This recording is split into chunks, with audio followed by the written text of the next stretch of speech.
Hello, this is Sabrina Young with Young's Daughters Funeral Home and Bereavement Center.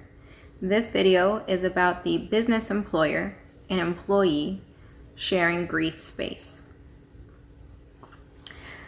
I read an article that was written by Dr. Alan Wolfelt, and I wanted to piggyback off of that to share how it's relevant and how we can do that as business owners and business managers to help our employees in this home away from work atmosphere. So when someone is grieving, how can we help them? Well, the first thing that we can do is simply listen and actively listen. Actively listening is very different than having a response and knowing what to say.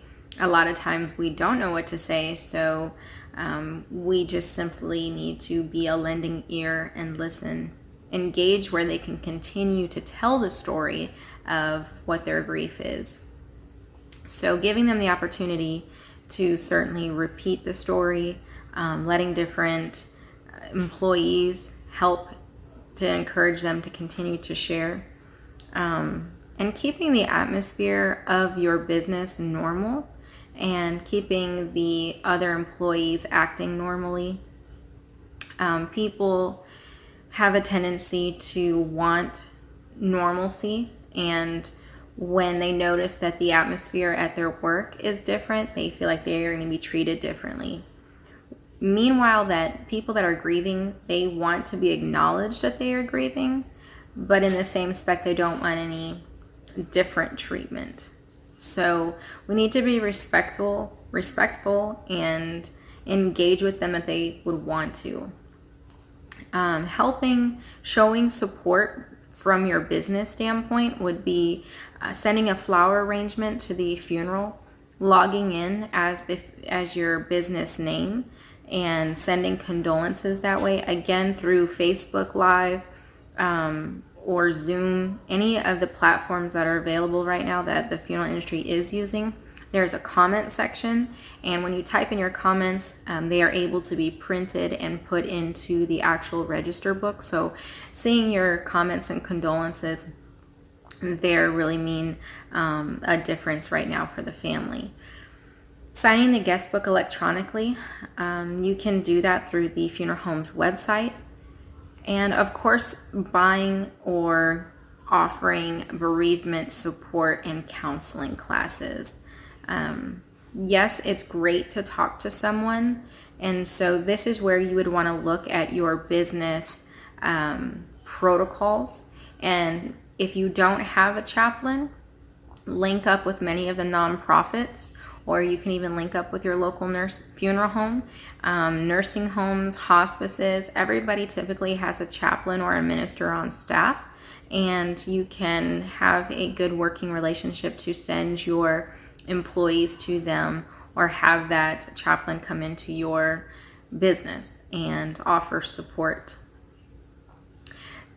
Being sensitive to the situation is very helpful for the employee as well as for the business owner and managers, because giving a new task at the time of grieving is not going to be successful for either parties. So slow the role of initiating giving tasks to that person. Help with their workload.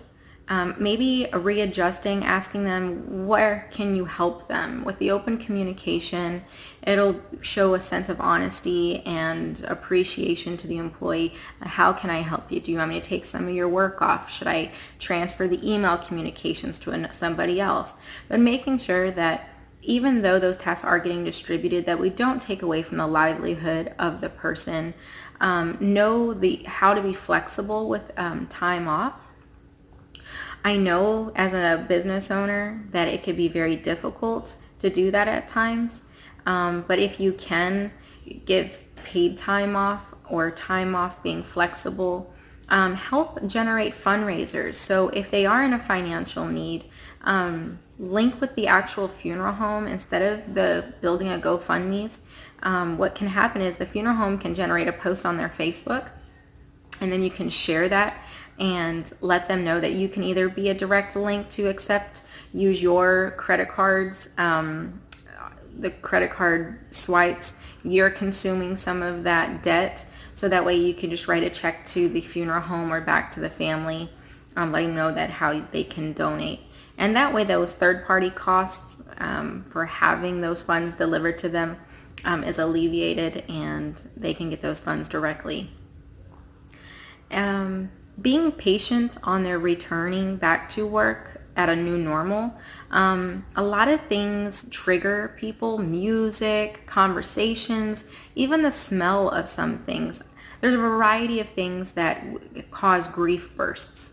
And so just be kind of cautious about that. You might notice that during the meeting that you conduct every morning or on every Friday, where the tears might start flowing or they emotionally have to excuse themselves. Just kind of be okay with it and help in any way. Avoid, like I said, the new tasks. Avoid terminology that's kind of cliche-ish, and just give the ultimate support. Make sure that you've reached out. If you notice that they are having a difficult time, reach back to the funeral director. Say, hey, I did notice that this person's having a tough time. Can we please try to follow up? If you don't already have that in place in your business model, call the funeral home. That funeral director will have the resources that either you can link them with or the funeral home has. I know for our establishment, we are going to have a plethora of grief classes and coping techniques that are going to be offered. So if you are in our Central Texas area, we would love to show you what we have in partnership with the chaplains and classes, and how we can get your business up and ready for support. I hope you find this helpful. If you do, please like, share, subscribe, whatever platform this is going to be shown on. And we look forward to our relationship and serving the community. Thank you so much, and we appreciate you.